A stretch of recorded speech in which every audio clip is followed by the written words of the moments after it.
Good morning, students. How are you? I hope you all are fine. Yesterday we studied about your topic from English book, chapter 12, pollution. Today we are going to study the remaining topic of this chapter. So let's start our today's classes. Okay, here 12th chapter pollution.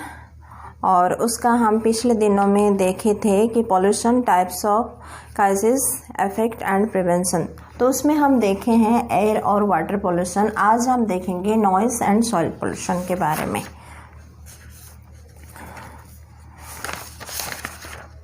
Okay,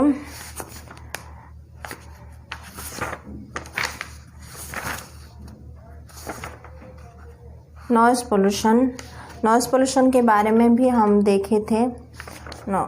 water pollution क्या है? Water pollution chemical, we know that we have a very low percentage fresh water on earth for our days today needs, so we should avoid polluting water as far possible. तो हम जानते हैं कि हमारे जो water body में बहुत कम percentage की जो फ्रेश वाटर मिलती है, मीन्स 3%। तो डे बाय डे हमें क्या है, नीड होती है वाटर, जो अच्छी वाटर का। We should avoid polluting water as far as possible. हम जितना हो सके हमें इस पोल्यूशंस को हमें रोकना चाहिए, अवॉइड करना चाहिए।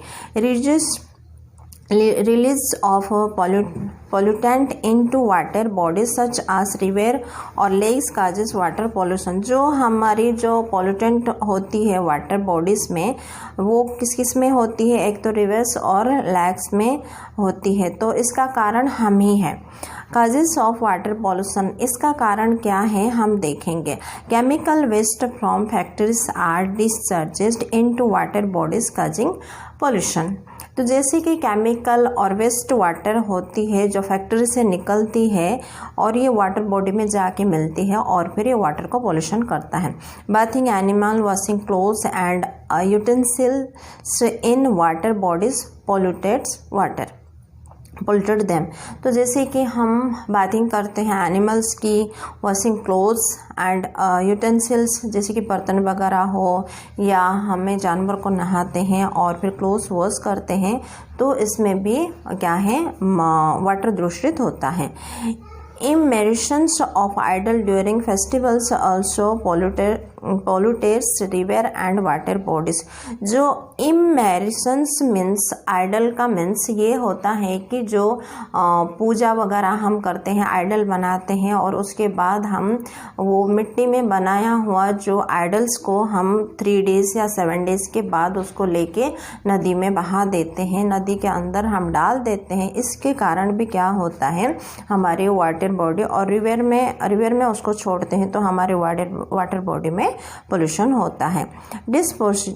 Disposing of fertiliser, pesticide, plastics and polybag into water body. तो हम और भी चीज़ों को वाटर बॉडी में डालते हैं, जैसे कि फर्टिलाइज़र होती है, पेस्टिसाइड्स होती है, फिर प्लास्टिक्स का और फिर पॉलीबैग वगैरह भी हम डाल देते हैं। इस कारण भी क्या होता है, वाटर बॉडी में पोल्यूशन होता है। Effect of water pollution, polluted water causes disease like typhoid, diarrhea, cholera, jaundice and skin disorders। तो ये जो इफ़ेक्ट होता है हमारे बॉडी के ऊपर, और वाटर पोल्यूशन में हमें अलग डिजीज़ में हम इफ़ेक्ट होते हैं। वो डिजीज़ का नाम है टाइफाइड है, डायरिया है, कॉलेरा है, जंडिस है और फिर स्किन डिसऑर्डर्स होता है। It harms and kills the aquatic flora and fauna. तो ये हमारे बॉडी के लिए बहुत हार्मफुल होता है और फिर वो क्या, इसमें लोगों का मौत भी होती है। अगर ये बीमारी होती है तो ज़्यादा दिन तक फिर इसमें लोगों का मौत भी हो सकती है। प्रिवेंशन ऑफ वाटर पॉल्यूशन, तो हम इससे कैसे बच सकते हैं, बचाव इसका क्या है? Do not dump domestic waste and poisonous chemical into water body. तो जो डोमेस्टिक डंप होती है तो जैसे कि कचरा वगैरह, कूड़ा वगैरह, उसको हमें रिवर में या पॉन्ड में या लेक में नहीं डालना चाहिए। और जो पॉइजनस केमिकल होते हैं फैक्ट्री से जो निकलती है वो भी डिस्पोज हमें किस में नहीं करना चाहिए, वाटर में नहीं करना चाहिए।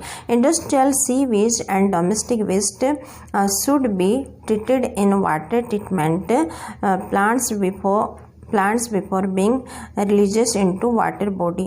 तो इंडस्ट्रियल से जो निकलती है वो जो है वेस्ट वाटर वगैरह, वो भी अगर रिवर या लेक में जाके मिलती है तो उसमें भी पॉल्यूशन होती है। इसीलिए इसको क्या हमें करना चाहिए, इसको बाहर छोड़ देना चाहिए, इसका रिलीज हमें अलग जगह में करना चाहिए, ना कि हमें वाटर बॉडी में उसको छोड़ना चाहिए।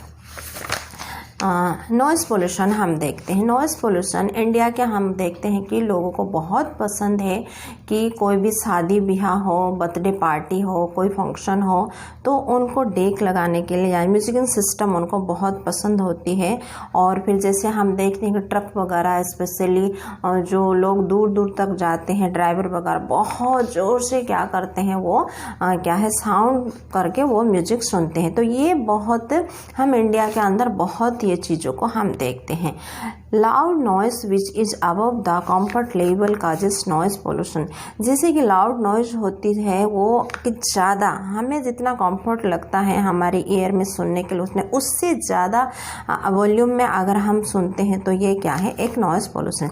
In cities become a serious health hazard. तो सिटीज़ में भी हम देखते हैं कि सिटीज़ में भी ये क्या है, बहुत सीरियस हेल्थ प्रॉब्लम होती है। Causes of noise pollution, loud speakers and music system and during functions, party, celebration. जैसे मैं बताई थी कि लाउड स्पीकर और म्यूजिक हम अलग अलग उसमें यूज़ करते हैं फंक्शंस वगैरह में, पार्टीज और जो सेलिब्रेशन करते हैं तो उसी में हम बहुत ज़ोर वॉल्यूम में यानी कि हाई वॉल्यूम में उसको लगाते हैं। Honking by cars, trucks and other means of transport. जैसे कि हॉर्न है ना होती है ट्रक की, कार की, बहुत ज़ोर से होती है। ये भी एक क्या मीन्स ट्रांसपोर्ट में जो होती है, जितना भी व्हीकल्स वगैरह होती है, तो ये भी क्या एक कारण है नॉइस पोल्यूशन का। Loud noise produced by aeroplanes and train, यानी बहुत लाउड नॉइस होती है, किसकी, ट्रेन की आवाज़ भी होती है बहुत, और फिर एरोप्लेन जैसे एयर ट्रांसपोर्ट है तो उसमें भी क्या है, बहुत आवाज़ होती है। ये भी एक काज है नॉइस पोल्यूशन के। एक्सप्लोसिव एंड फायर क्रैकर्स, जैसे कि दिवाली वगैरह होती है, त्यौहार होती है, शादी वगैरह होती, तो उसमें हम क्या करते हैं, जो पटाखा हम जलाते हैं उसमें क्या है, बहुत एक्सप्लोज होता है, यानी कि ज़ोर से उसका आवाज़ होती है, और इसके द्वारा भी नॉइस पोल्यूशन होता है। Working machineries during construction work, जैसे कि बिल्डिंग बनाने के कामों में हम क्या है, जो कंस्ट्रक्शन के काम होती है उसमें जो वर्क करते हैं तो उसमें भी क्या है, मशीन जो यूज़ करते हैं वो भी, उसमें भी नॉइस पोल्यूशन ज़्यादा होती है। इफेक्ट्स ऑफ नॉइस पोल्यूशन, तो क्या इफेक्ट है, it may cause headache and high blood pressure. तो मनुष्यों के ऊपर ये इफेक्ट होता है, क्या है, हेडेक भी होती है और उसके साथ साथ हमारे ब्लड प्रेशर भी क्या है, हाई हो जाता है। इट मे लीड टू नेस, तो ज़्यादा अगर लाउड वॉइस में हम कुछ चीज़ों को सुनते हैं म्यूज़िक वगैरह, तो दिन प्रतिदिन ये क्या है, बढ़ता जाएगा, और फिर हम क्या है, एक दिन हमें अच्छे से सुनाई भी नहीं देगा। It disturb the old and the sick people, ये डिस्टर्ब करता है जो बुज़ुर्ग होते हैं और जो सिक पीपल को भी ये क्या है, डिस्टर्ब करता है। प्रिवेंशन ऑफ नॉइस पोल्यूशन, इससे हम कैसे बचाव करेंगे। Legislation should be made to reduce noise pollution and create awareness among the people about dangers of noise pollution। तो इसमें हमें बचने के लिए क्या करना चाहिए, लोगों को अवेयर करना चाहिए कि वो क्या है, जो भी चीज़ों को यूज़ कर रहे हैं वो डेंजर है, तो उसको ये नहीं करना चाहिए। Machinery producing less noise should be use, यानी कि अगर मशीनरी चीज़ कोई भी यूज होती है तो उसको लेस साउंड में हमें क्या है, उसको करना चाहिए। Noise generators should be kept in the sound proof padding, तो जैसे जनरेटर वगैरह उसका बहुत साउंड हो तो उसको ऐसे जगह में रखना चाहिए कि जहाँ से वो कम, उसका नॉइस जो कम निकले। Silence zone near school, hospital, residences of office should be market. तो ये साइलेंस जोन्स क्या है, स्कूल्स के, हॉस्पिटल्स के पास और रेसिडेंस और ऑफिसर्स शुड बी मार्केट। उसके बाद देखेंगे सॉइल। ये हमारे अर्थ में देखो मिट्टी है, जो मिट्टी हमारी क्या है, मदर हम बोलते हैं, उसमें बहुत चीज़ें क्या है, फसल हम करते हैं। फार्मिंग को क्या है, मिट्टी की ज़रूरी होती है और मिट्टी से हम बहुत चीज़ों को क्या है उत्पादन करते हैं। जैसे कि फार्मिंग बहुत किस चीज़ों को लगाता है और हमें वहाँ से फूड मिलती है। तो इससे भी मनुष्य ही, ह्यूमन बीइंग भी इसको पोल्यूटेड कर रहा है। The physical and chemical changes in soil that cause harm to plant and animals are called soil pollution। जो फिजिकली और केमिकली जो चेंजेस होती है सॉइल में हम डालते हैं फर्टिलाइजर्स के टाइम में, तो फिर हाँ इसमें क्या होता है, सॉइल पोल्यूशन होता है। Causes of soil pollution, dumping of garbage, polythenes, bag and plastic in the soil. जैसे कि कोई गार्बेज वगैरह हम उसमें डालते हैं मिट सॉइल में, पॉलीथीन बैग्स और प्लास्टिक डालते हैं, तो इससे क्या होता है, मिट्टी में सॉइल पोल्यूशन होती है। Indiscriminates use of chemical like pesticide and fertilizer. जैसे फसल करने के टाइम में हम ये पेस्टिसाइड और फर्टिलाइजर्स यूज़ करते हैं, उसमें भी क्या है, पॉल्यूशन होता है। Dumping of industrial waste in the soil. जो भी चीज़ें हैं फैक्ट्री से निकलने वाली जो वेस्ट थिंग्स है उसको क्या कर देते हैं, वो मिट्टी में डाल देते हैं, तो उसकी वजह से भी क्या होता है, सॉइल पोल्यूशन होता है। Effect of soil pollution, in it reduce the fertility of soil. ये क्या करता है, रिड्यूस करता है सॉइल फर्टिलिटी को। It leads to less agriculture production. अगर सॉइल में ज़्यादा पोल्यूशन होगा तो एग्रीकल्चर सही से नहीं होगी। It can lead to may health problem in human, plants and animal causes due to the soil contaminations. अगर ये दिन प्रतिदिन क्या है बढ़ता जाएगा ऐसे सॉइल पोल्यूशन, तो उसमें क्या है प्रॉब्लम आएगी मनुष्य को। वहाँ से मिट्टी में जो भी फसल उगती है उससे हम खाते हैं तो हमारे शरीर में प्रॉब्लम आएगी, ह्यूमन को भी प्रॉब्लम आएगी, प्लांट्स को भी प्रॉब्लम आएगी, एनिमल्स को भी प्रॉब्लम आएगी, क्योंकि प्लांट्स से ही एनिमल भी खाते हैं और फिर क्या है प्लांट हम लगाते हैं और फिर ह्यूमन बीइंग का फूड मिलती है सॉइल से ही। तो इन सारे तीनों को इसमें क्या है प्रॉब्लम आएगी। Prevention of soil pollution, using organic manure instead of chemical fertiliser. हमें क्या करना चाहिए, केमिकल फर्टिलाइजर से यूज़ नहीं करना चाहिए, उससे बदले हम ऑर्गेनिक मैन्योर को हमें यानी कि अच्छे, जैसे कि खाद वगैरह है ना, वो अच्छी चीज़ जैसे कि होती है काउ डंग, तो उसको हमें यूज़ करने से सही होता है। Reduce of ban the use of polybags, plastic and other non biodegradable materials. तो हमें क्या एक बैन लगाना चाहिए, लोगों को बोलना चाहिए कि आप ये सारे चीज़ों को यहाँ पे सॉइल में नहीं फेंकोगे, प्लास्टिक वगैरह को, नहीं तो क्या है जो कि मिट्टी में क्या है नहीं मिल पाती है। जैसे कि ये चीज़ मिल जाती है, जैसे कि हम डालते हैं वो फ्रूट्स का है ना, उसका जो छिलका वगैरह वो तो मिट जाती है ना, लेकिन ये जो प्लास्टिक वगैरह है, लोहा है, पॉली बैग है, ये मिट्टी में नहीं मिल पाता, बहुत दिन तक ऐसे ही वो रह जाती है। इस चीज़ों को नहीं डालना चाहिए, इससे हमें दूर रहना चाहिए। Treat industrial waste before dumping them. तो इंडस्ट्रियल से निकलने वाली जो है डंपिंग, उसको हमें रोकना चाहिए। प्रैक्टिस ऑर्गेनिक फार्मिंग, तो हमें ऑर्गेनिक जो फार्मिंग होती है उसमें हमें प्रैक्टिस करना ज़रूरी है। उसके बाद देखेंगे green house effect and global warming. Green house क्या है,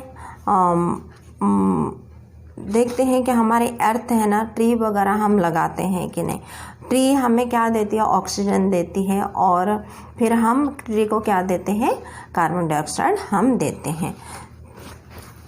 Normally when sunlight fall on the earth, some of it is absorbed by the earth's surface while others are reflected back to space. Carbon dioxide and some other gases from a blanket over the earth's surface and trap its heat. As a result, some heat energy is not allowed to escape. This is known as the greenhouse effect. तो जैसे normally हम देखते हैं कि sunlight जो अर्थ के ऊपर होती है ना, उसकी किरणें, तो इसको क्या है अर्थ सरफेस में क्या है वो ऑब्जर्व करता है और फिर उसका इफेक्ट रिफ्लेक्टेड होता है बैक में, और कार्बन डाइऑक्साइड इसमें गैसेस जो लोग छोड़ते हैं जो वो बढ़ता जाता है, इसका टेम्परेचर अर्थ में बढ़ता जाता है और फिर इस वजह से क्या है ये प्रॉब्लम आती है ग्रीन हाउस में, ठीक है, हीट हो जाती है और फिर क्या है प्रॉब्लम आती है, इससे फिर हम बच नहीं पाते हैं। This increase is temperature of the earth due to the greenhouse effect causes global warming. तो ये जो टेम्परेचर बढ़ती है और फिर ये ग्रीन हाउस के ऊपर अफेक्टेड होता है और इस वजह से सुनामी होती है, फ्लड वगैरह होते हैं, अलग अलग जो अर्थ का जो भी प्रॉब्लम नेचुरली जो कैलेमिटीज होती है इसके द्वारा ही होती है। It has become a matter of concern for environmentalists. They are finding out ways control global warming and prevent the catastrophe. तो ये क्या है, ये एक मैटर हो जाता है हमारे वो एनवायरमेंटल के लिए, इसको हम फाइंड करके देखते हैं और उसको कंट्रोल करने के लिए कुछ प्रिवेंशन को बचाव करने के लिए कुछ चीज़ों को हम उसमें करते हैं। Global warming increase in the average temperature of the world. Global warming क्या होता है, इंक्रीज होती है जो टेम्परेचर अर्थ की, मेल्टिंग ऑफ ग्लेशियर्स, और फिर वो जो मेल्ट हो जाता है ग्लेशियर्स और फिर उसे gradually increase in the level of sea water, और सी वाटर की जो है लेवल है वो बढ़ जाती है, leads to submergence of low lying area. तो वो लो एरिया में भी ये प्रॉब्लम होती है।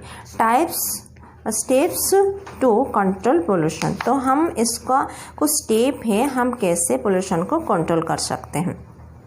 डिस्पोज ऑफ वेस्ट प्रॉपरली, तो जो वेस्ट है उसको हम प्रॉपरली डिस्पोज करना चाहिए। Report water stagnations, leak pipe, blockade drains, animals carcasses in water bodies etc. to the constant civic authorities.